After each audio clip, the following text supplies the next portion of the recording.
Bismillahirrahmanirrahim. Assalamualaikum warahmatullahi wabarakatuh.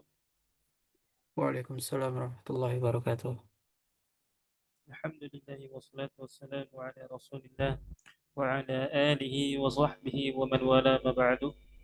Allahumma 'allimna ma yanfa'una wanfa'na bima 'allamtana warzuqna 'ilman nafi'an ya rabbal alamin. Allahumma iftah lana futuhal 'arifin walbisna libas 'izzika ya rabbal alamin. Alhamdulillah, kita lanjutkan pembelajaran kita pada kitab Sulamut Taufiq ila mahabbatillahi ala tahqiq, buah karya Sayyid Abdullah Ba'alawi rahimahullah ta'ala. Dan kita telah sampai kepada fasal yang baru, ya, bab yang baru, yaitu apa saja yang diwajibkan dan dilarang oleh Allah Subhanahu wa ta'ala. Kita telah sampai di halaman 28 dari cetakan Darul Kutub Islamiyah. Ya, qala rahimahullah, berkata rahimahullah, faslun yajibu ala kulli mukallafin ada'u jami'i ma awjabahu Allah alaihi wa yajibu alaihi an yuaddiyahu ala ma amarahu Allah bihi min al-isyani bi arkanihi wa syurutihi wa yajtanibu mubtilatihi. Ya, di sini Sayyid Abdullah setelah menerangkan mengenai, ya, pembatal-pembatal Islam, kemudian hukum-hukum yang berkaitan dengan orang-orang yang telah murtad kemudian kembali ke dalam agama Islam.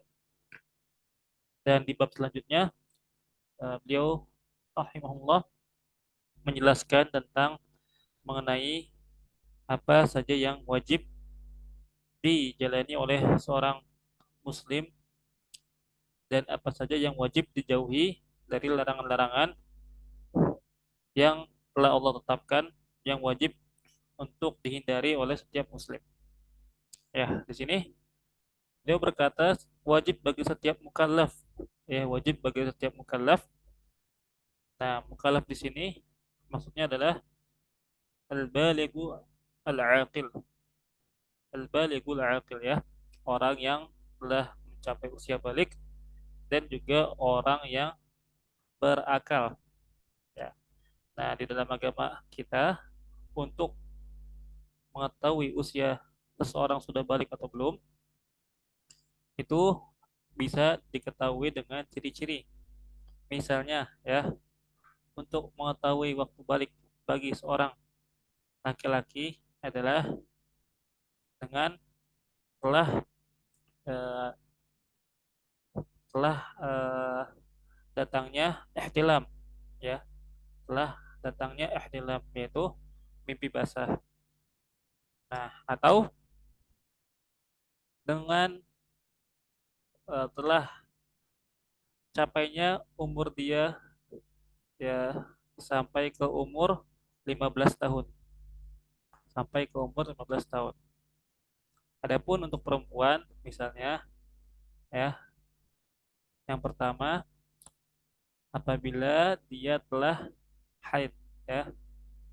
Apabila dia telah haid, maka telah terhitung usia balik bagi perempuan, ya. Kemudian yang kedua, ya, sama seperti laki-laki, apabila telah sampai ke usia 15 tahun, ya, telah sampai ke batas usia 15 tahun.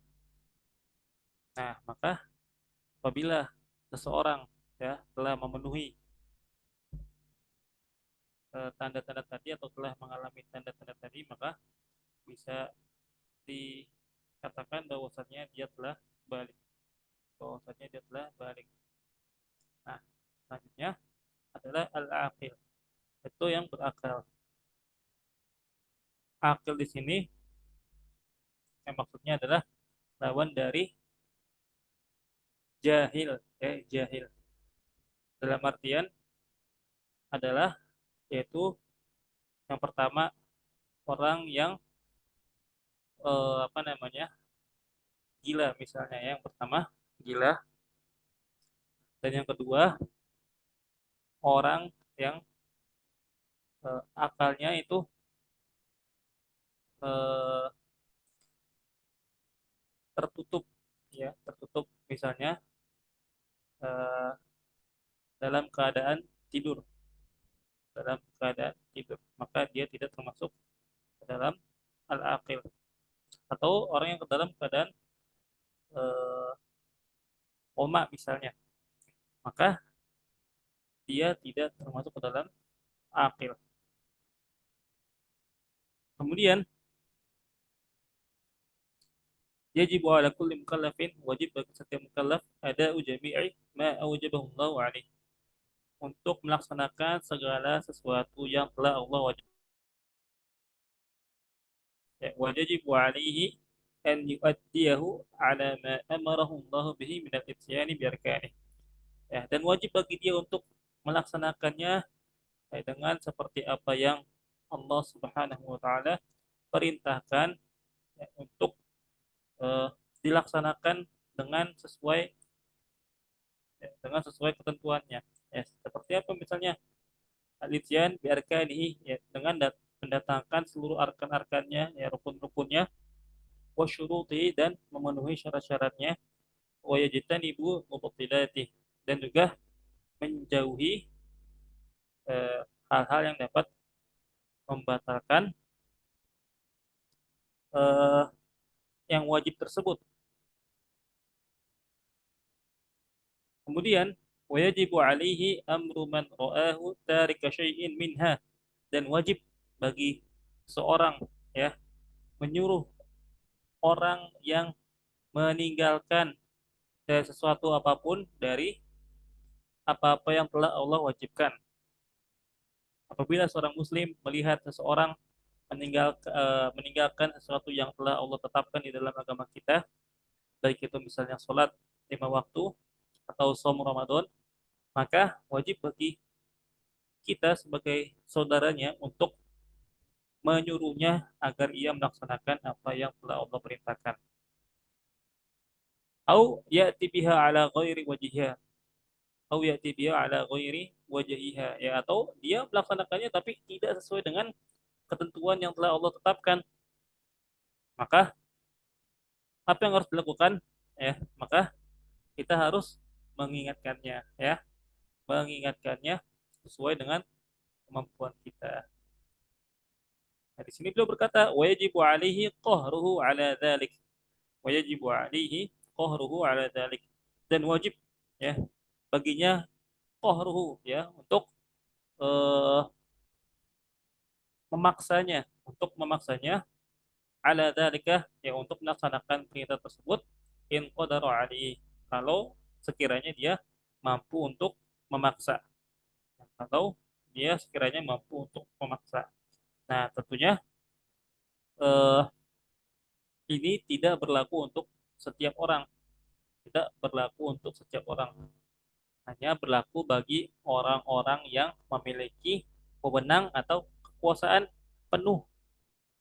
Contohnya misalnya, ya, kalau misalnya di ruang lingkup keluarga misalnya, maka orang yang mempunyai wewenang untuk menyuruh keluarganya dalam melaksanakan kewajiban yang telah Allah tetapkan adalah pemimpin keluarga tersebut, yaitu adalah ayah. Ya, seorang ayah wajib untuk menyuruh, bahkan memaksa apabila ada salah satu eh, anggota keluarganya yang dia tidak melaksanakan kewajiban yang telah Allah perintahkan dan juga telah Rasulullah perintahkan. Dan bahkan, ya, bahkan eh, dalam sebagian ketentuan wajib, ya, bagi dalam tanda kutip di sini ayah, ya, untuk memberikan sanksi, ya, untuk memberikan sanksi apabila ada anggota keluarganya yang tidak melaksanakan kewajiban yang telah Allah tetapkan. Contohnya misalnya sholat, ya, contohnya misalnya sholat. Kalau misalnya seorang ayah melihat anaknya yang telah mencapai usia balik, namun dia meninggalkan sholat, maka bagaimana petunjuk dari Rasulullah Sallallahu Alaihi Wasallam, maka seharusnya ya sesuai dengan ajaran yang Nabi tetapkan, dia hendaknya memberikan hukuman dengan memukul, ya dengan memukul anaknya sebagai efek jerah karena dia telah meninggalkan suatu kewajiban yang telah Allah tetapkan. Dan tentunya pukulan yang dimaksudkan oleh Rasulullah Sallallahu Alaihi Wasallam adalah dorobatun ghairu mubarrih, ya, dorobatun ghairu mubarrih, itu pukulan yang tidak sampai membuat luka, yang tidak sampai membuat luka, seperti itu. Nah, atau misalnya di dalam ruang lingkup yang lebih besar, contohnya di masyarakat, misalnya di suatu desa. Nah, maka yang bertanggung jawab atau yang memiliki wewenang untuk menyuruh masyarakatnya untuk melaksanakan kewajiban adalah kepala pemimpin desa tersebut, ya, kepala desa tersebut. Maka dia punya wewenang untuk menyuruh agar masyarakatnya melaksanakan sholat, dan dia boleh menetapkan hukuman yang eh, dapat dia tetapkan untuk eh, orang-orang yang meninggalkan apa yang telah Allah wajibkan kepadanya, ya. Namun tentu ya, hal ini tidak bertentangan dengan eh, firman Allah Subhanahu wa taala, la ikraha fid din, ya, qad tabayyana ar-rusydu minal ghayy. Tidak ada paksaan dalam agama, ya. Telah jelas antara hidayah dan juga telah jelas antara hidayah dengan kesesatan. Ayat ini menjelaskan bahwasanya tidak ada paksaan ketika kita eh, menjalankan agama ini. Nah, benar ya, benar. Ayat ini menjelaskan bahwasanya tidak boleh bagi seorang muslim untuk memaksa seseorang dalam eh, melakukan sesuatu, ya. Akan tetapi tentu bukan dalam artian kita tidak boleh menyuruh, ya. Apalagi bagi yang punya wewenang untuk eh, menyuruh dengan penuh ketegasan agar orang tersebut mau melaksanakan apa yang Allah perintahkan. Tentu ayat di sini berbicara mengenai orang yang tidak memiliki wewenang untuk menyuruh, ya. Atau misalnya ayat ini bisa dibawakan dalam hal memeluk agama Islam. Tidak boleh bagi seorang muslim memaksa orang yang berada dalam agama lain untuk masuk ke dalam agamanya, untuk masuk ke dalam agamanya. Maka tidak boleh orang Islam, ya, seorang muslim memaksa orang Nasrani misalnya, ya, untuk memeluk agama Islam, sehingga dia ketika memeluk agama Islam dia bukan dalam keadaan ridho kepada Allah Subhanahu wa taala, melainkan atas dasar paksaan belaka. Nah, kemudian beliau berkata, wa illa fayajibu alaihi al-inkaru biqalbihi in ajiza 'anil qahri wal amr. Kalaupun misalnya dia nggak bisa, ya, kalaupun misalnya dia nggak bisa untuk memaksa, ya, dan dia tidak punya wewenang tentunya, maka minimal, ya, wajib bagi dia untuk mengingkari perbuatan tersebut biqalbihi, dengan hatinya, biqalbihi, dengan hatinya. In ajiza 'anil qahri wal amr. Ketika apa namanya, dia tidak mampu untuk memaksa dan juga untuk pemerintah. Wadzalika dhaful iman, dan hal tersebut merupakan keadaan iman yang paling lemah, ya, keadaan iman yang paling lemah. Ai aqallu ma yalzamu insan 'inda al-'ajzi, yaitu adalah hal yang paling minimum, ya, yang harusnya seorang manusia itu, ya, lakukan ketika dia dalam keadaan lemah. Kalau ketika kita melihat seorang meninggalkan suatu hal yang wajib, maka minimal, ya, minimal, dan hal ini menunjukkan masih adanya iman di dalam hati kita, kita mengingkari ya, kita mengingkari dengan hati kita bahwasannya apa yang dia lakukan itu dengan meninggalkan sesuatu yang wajib merupakan suatu kesalahan, merupakan suatu dosa. Nah, dan kalau di dalam hati kita tidak mengingkari hal tersebut, maka telah hilang salah satu cabang keimanan dari hati kita. Ya, bukan usul iman, ya, bukan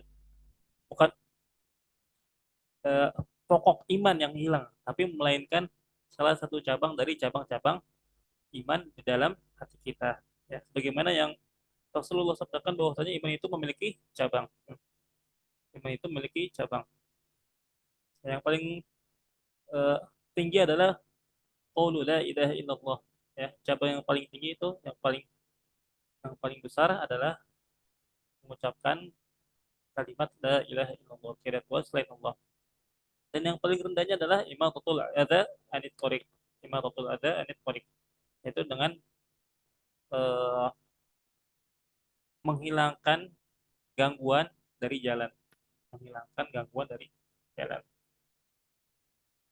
Nah, kemudian wajibu tarkum jami'i wajibu tarku jami'il muharramat. Maka wajib baginya selain melaksanakan kewajiban juga meninggalkan suatu hal yang diharamkan oleh Allah Subhanahu wa taala, wa nahyu murtakibiha wa man'uhu qahran minha in qadaru alaih. Dan juga hendaknya dia melarang orang yang melakukan apa-apa yang telah Allah haramkan, dan juga hendaknya dia mencegahnya kohron ya, dengan paksaan, minha, dari apa-apa yang telah Allah haramkan tersebut, in qadaru alih, kalau misalnya dia sanggup, kalau sekiranya dia sanggup. Sama seperti tadi ya, apabila seorang melihat orang lain, ya, saudaranya seorang muslim, dia melakukan kemaksiatan, maka wajib bagi dia untuk melarangnya. Wajib bagi dia untuk melarangnya. Dan kalau dia mampu, kalau dia memiliki wewenang, maka wajib bagi dia untuk mencegahnya secara paksa. Mencegahnya secara paksa. Ya, balik lagi ke tadi, kalau dia memiliki kekuatan, ya, kalau dia memiliki kekuatan, yang memiliki wilayah, yang memiliki kekuasaan, wewenang, maka wajib baginya untuk melarangnya dengan paksa. Wa illa wajib alaihi an yunkiru dzalika biqalbih. Kalau sekiranya masih tidak bisa, maka wajib baginya untuk mengingkari kemaksiatan tersebut dengan hatinya. Wa mufaraqatu mawdi'il maksiyah, dan wajib baginya untuk meninggalkan tempat maksiat tersebut. Dan wajib baginya untuk meninggalkan tempat maksiat tersebut. Ya, dan tentunya ini merupakan suatu kaidah yang eh, ada di dalam agama Islam mengenai amar ma'ruf nahi mungkar. Dan ini merupakan suatu kaidah yang agung, ya.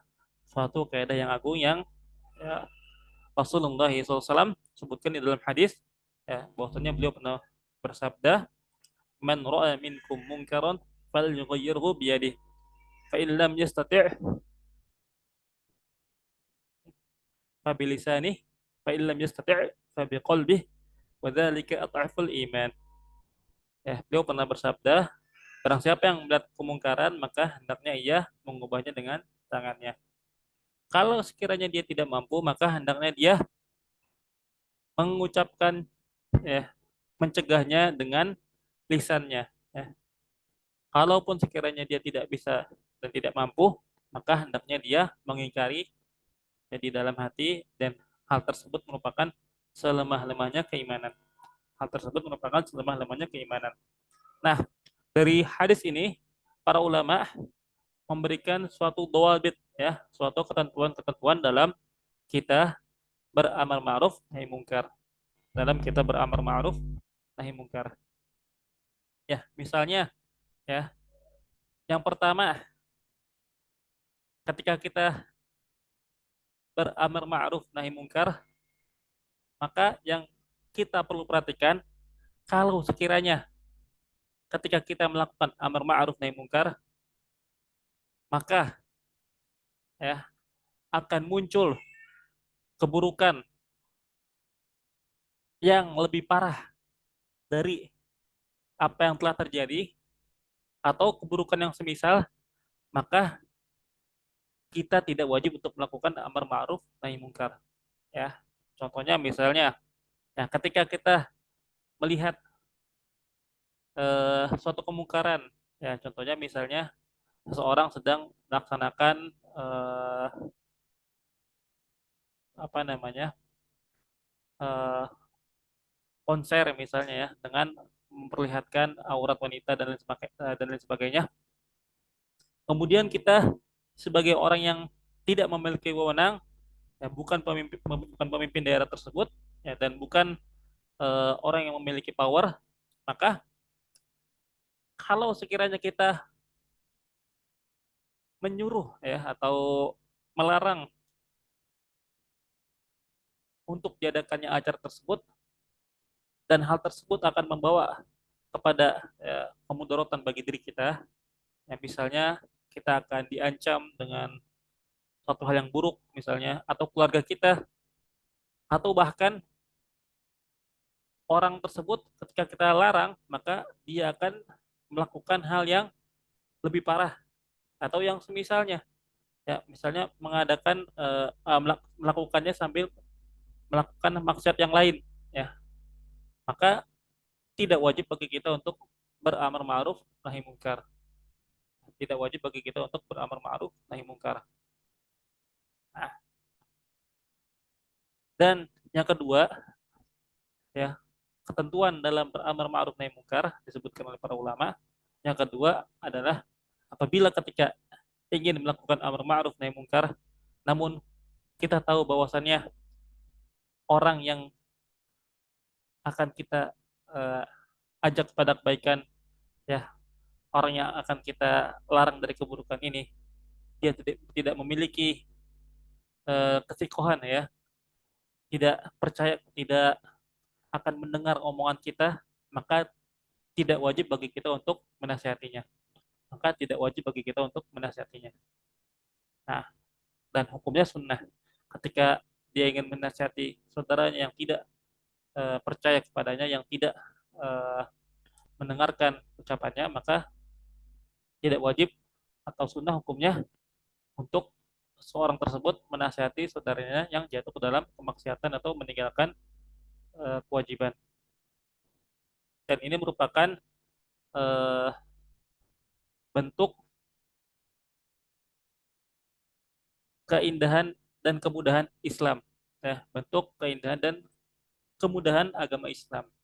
Dikarenakan kalau sekiranya kita pahami hadis ini bahwasannya seluruh orang ya, berhak untuk memaksa, ya berhak untuk mencegah dengan paksaan, ya segala hal yang terjadi ya di masyarakat, misalnya baik yang meninggalkan sholat maupun yang melakukan kemaksiatan, maka sungguh ya agama ini akan terasa berat. Agama ini akan terasa berat oleh uh, kaum muslimin, dan juga akan uh, menimbulkan kemudaratan bagi pemeluknya, ya akan menimbulkan kemudaratan bagi pemeluknya. Ya maka agama Islam akan dicap sebagai agama yang keras atau segala macam, ya yang memaksa, yang sangat tidak toleran dan lain sebagainya. Oleh karena itu para ulama telah membuat ketentuan-ketentuan dalam kita beramar ma'ruf nahi mungkar di dalam bermuamalah dengan masyarakat. Nah, selanjutnya uh, dan Rasulullah SAW juga pernah bersabda di dalam satu hadis, "Ma nahitukum anhu fajtanibuhu wa ma amartukum bihi faf'alu minhu mastata'tum." Ya, Rasulullah bersabda, apa-apa yang aku larang kalian darinya, maka jauhilah oleh kalian, dan apa-apa yang aku perintahkan kepada kalian, maka hendaknya kalian datangi perintah tersebut sesuai dengan kemampuan kalian. Nah, dari hadis ini juga ya Rasulullah menunjukkan bagaimana indahnya agama Islam ya dan mudahnya agama Islam ini. Ya, ketika Rasulullah menyebutkan larangan, maka Rasulullah mengatakan eh, fajtanibuhu, jauhilah oleh kalian, ya, tanpa ada embel-embel mas tata'tum, ya, jauhilah oleh kalian sebisanya. Rasulullah tidak berkata demikian. Rasulullah tidak berkata apa-apa yang aku larang kepada kalian atas suatu perbuatan, maka jauhilah oleh kalian sebisa kalian. Rasulullah tidak bersabda seperti itu, melainkan Rasulullah ya bersabda fajtanibuhu, ya, jauhilah oleh kalian. Nah, hal ini mengisyaratkan bahwasanya kita dalam meninggalkan maksiat maka kita tidak boleh setengah-setengah, ya. Kita harus maksimal dalam meninggalkan hal-hal yang diharapkan oleh Allah Subhanahu wa taala, ya. Bahkan kita tidak boleh mendekatinya sedikit pun. Nah, dan di sini Rasulullah menggunakan lafaz fajtanibuhu, bukan fatrukuhu, tapi fajtanibuhu. Kalau fatrukuhu mungkin bisa dipahami tinggalkanlah oleh kalian, maka apa yang aku larang tinggalkan oleh kalian. Tapi di sini Rasulullah menggunakan kata fajtanibuhu, maka jauhilah oleh kalian. Ya, didekati aja tidak boleh, apalagi dilakukan. Nah, itulah ya kita dalam meninggalkan kemaksiatan. Didekati saja tidak boleh, apalagi dilakukan. Namun ketika Rasulullah menjelaskan perintah, wa ma amartukum bihi faf'alu minhu mastata'tum. Dan apa-apa yang kau perintahkan kepada kalian, maka hendaknya kalian mendatanginya dengan sesuai kemampuan kalian. Dengan kemampuan, dengan yang sesuai dengan kemampuan kalian. Ya. Dan di sini selaras dengan firman Allah Subhanahu wa taala, ya, fattaqullaha mastata'tum. Yang Allah berfirman, bertakwalah kalian kepada Allah Subhanahu wa taala sesuai dengan kemampuan kalian. Jadi ketika kita melakukan atau melaksanakan perintah yang Allah dan Rasulnya tetapkan, maka kita datangkan kita sambut perintah tersebut, kita lakukan perintah tersebut dengan eh, maksimal, ya. Namun kalau tidak bisa maka mendekati maksimal, ya. Kalaupun tidak bisa maka ya sesuai kemampuan kita, gitu, sesuai dengan kemampuan kita.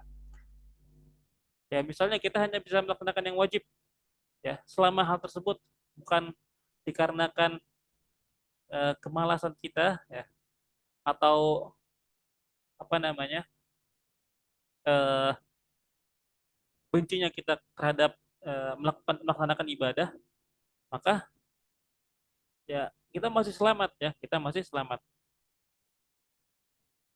Namun kalau kita meninggalkan hal-hal yang sunnah dikarenakan kita meremehkan amalan tersebut, maka kita akan merugi di akhirat kelak. Nah, kemudian eh, Sayyid Abdullah melanjutkan, ya, beliau berkata bahwasanya eh, wal haramu ma tawa'ala Allahu murtakibahu bil iqabi wa wa'ada tarikahu bit thawab. Dan hal yang diharamkan oleh Allah Subhanahu wa taala adalah apa-apa yang Allah Subhanahu wa taala menjanjikan bagi pelakunya, ya, dengan siksaan, dan juga menjanjikan bagi orang yang meninggalkan hal tersebut. Dan haram adalah apa-apa yang Allah janjikan bagi pelakunya, ya, dengan hukuman, dengan siksaan, dan Allah menjanjikan bagi orang yang meninggalkan yang haram tersebut dengan pahala. Yaitu definisi dari haram, ya, al-muharram atau haram, yaitu ma yusabu fa'iluhu wa yu'aqabu tarikuhu.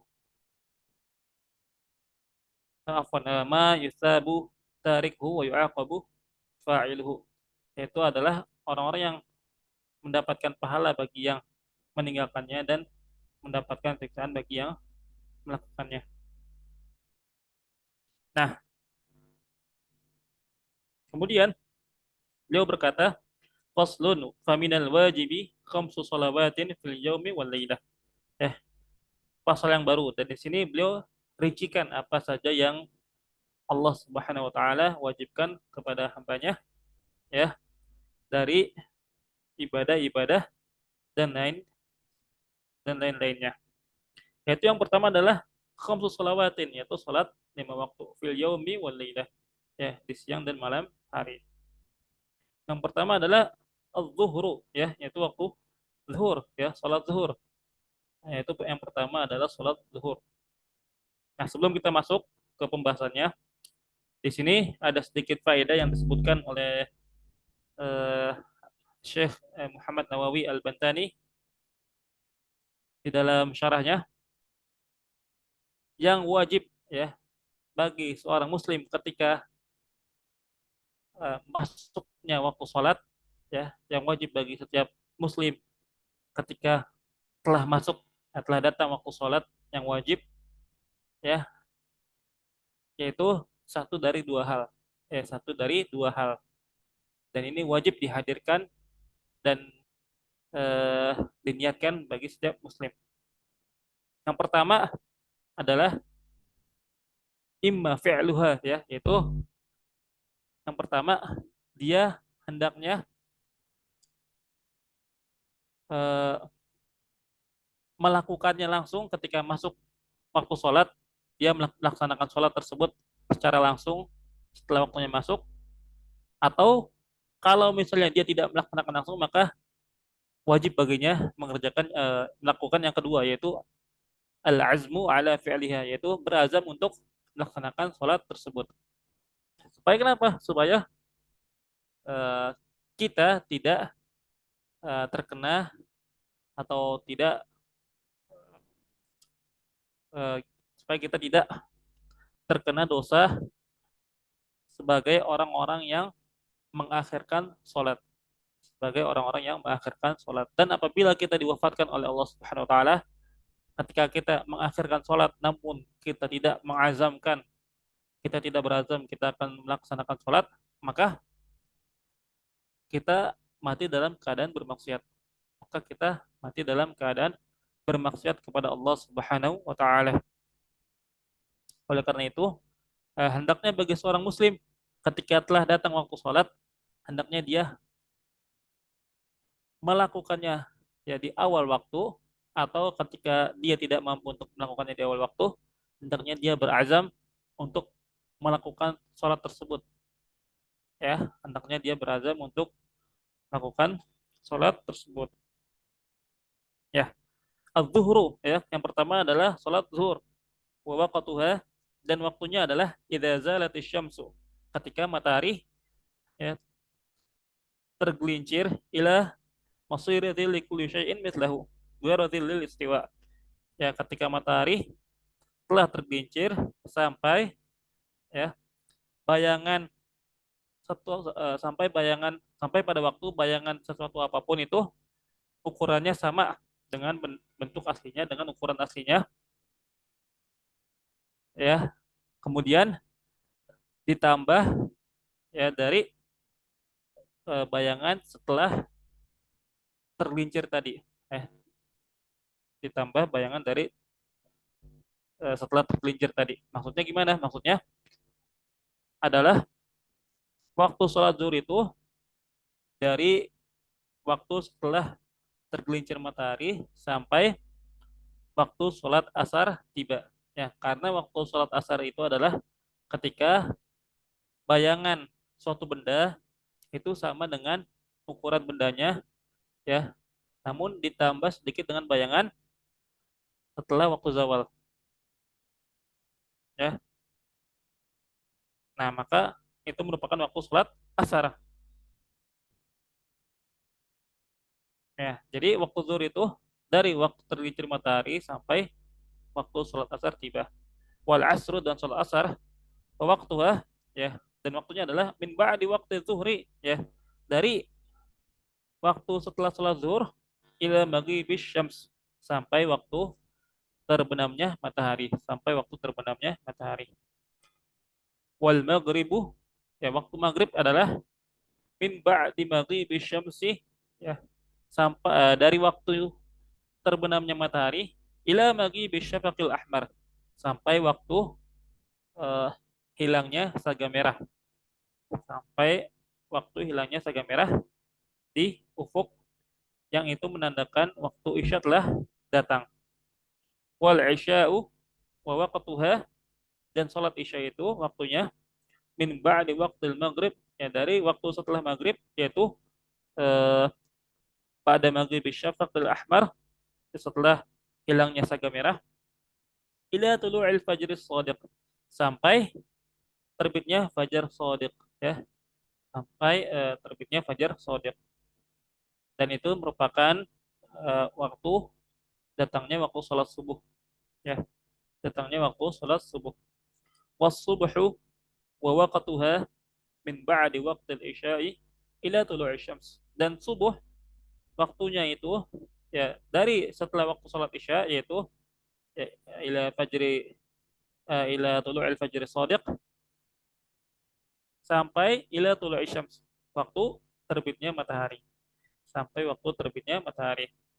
Fatajibu hadhil furudu, ya, fi awqatiha ala kulli muslim, ya, maka wajib, ya, melaksanakan, ya, salat-salat yang tadi disebutkan pada waktu-waktunya bagi setiap muslim balighin aqilin tahirin, ya, yang dia telah mencapai usia balik, dan juga dia berakal, dan juga suci dari hadas, ya, kecil dan juga hadas besar.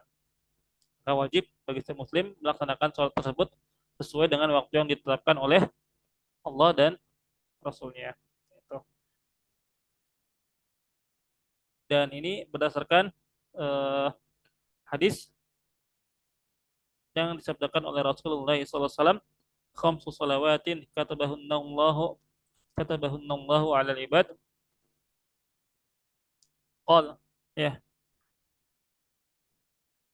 hal alayya ghairuh, ya, hal alayya ghairuha, apakah bagiku selain dari salat lima waktu tersebut, la illa an tatawwa', ya, kecuali engkau melaksanakan sholat sunnah. Ya, kata Rasulullah, ada lima waktu yang Allah tetapkan sebagai waktu sholat yang wajib, ya, sebagai waktu sholat yang wajib.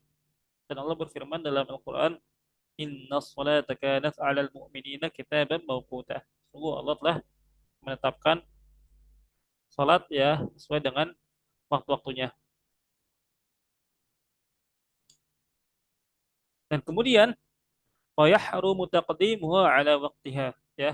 Dan faidah dari kita mengetahui waktu-waktu sholat tersebut adalah yang pertama, ya, yahrumu taqdimuha ala waqtiha, yaitu haram bagi kita untuk melaksanakan sholat, ya, kita majukan dari waktu waktu sholat yang telah ditetapkan.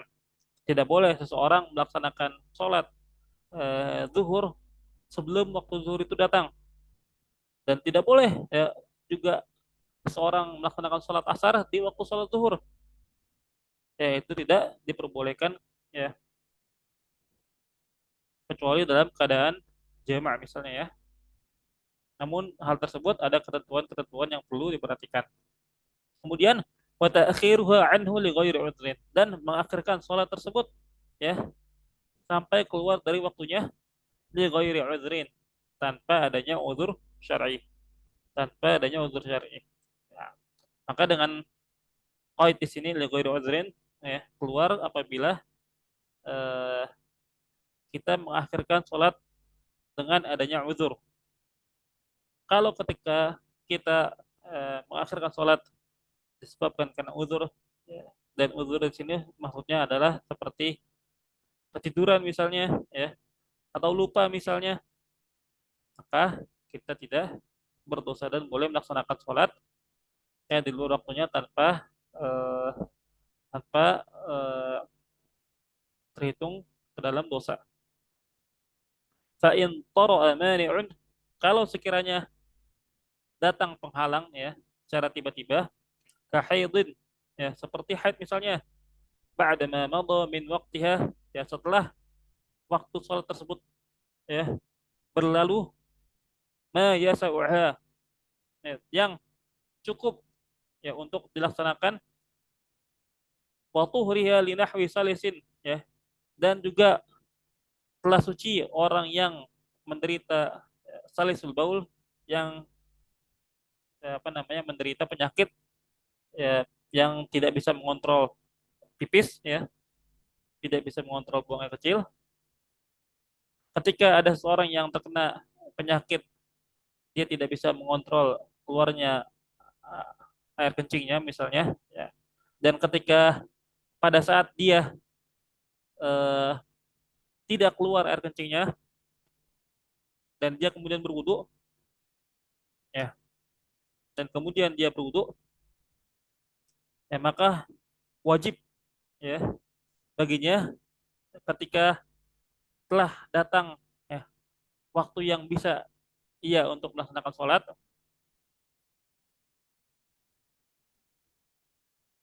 maka wajib bagi dia untuk melaksanakannya dan terhitung kodok, dan terhitung sebagai kodok ya, dan terhitung sebagai kodok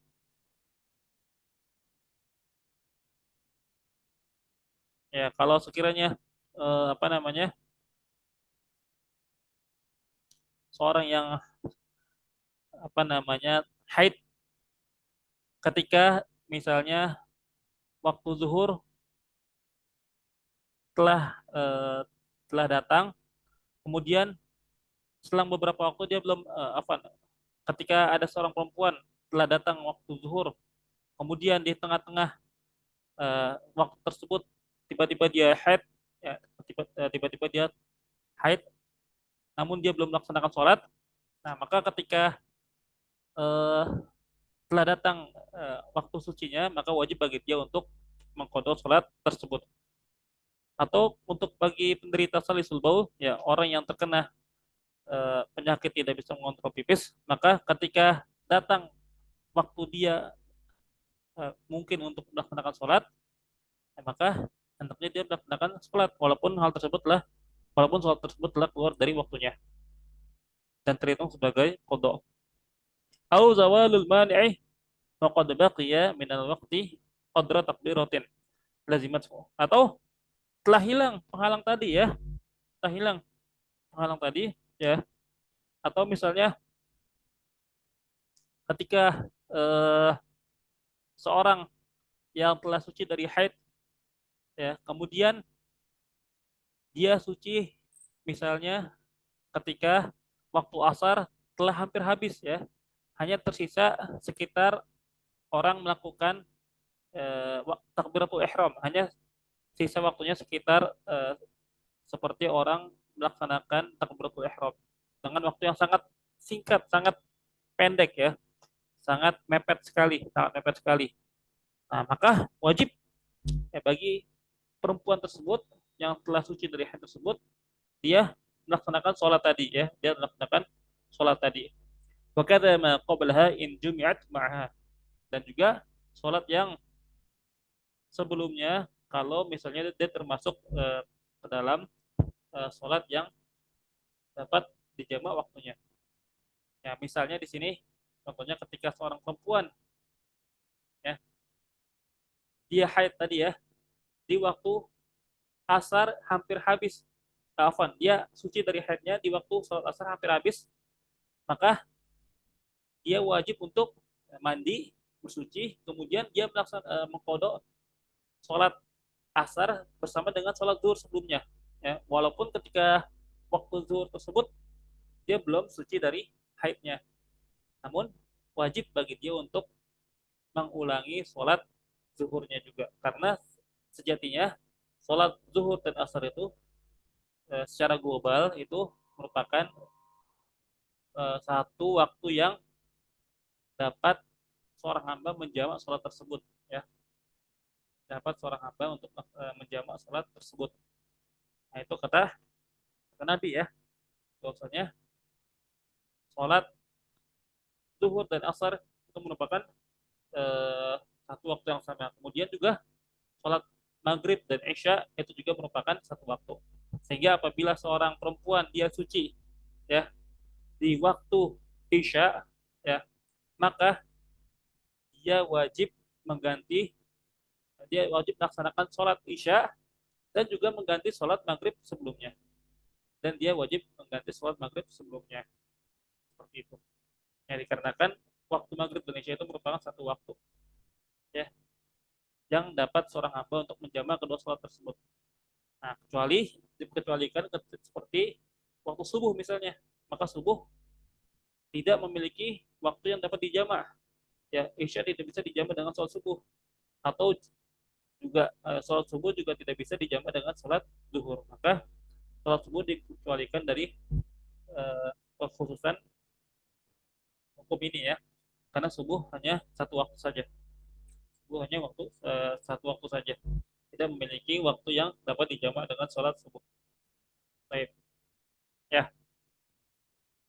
ya mungkin itu saja pembahasan kita pada malam hari ini ya.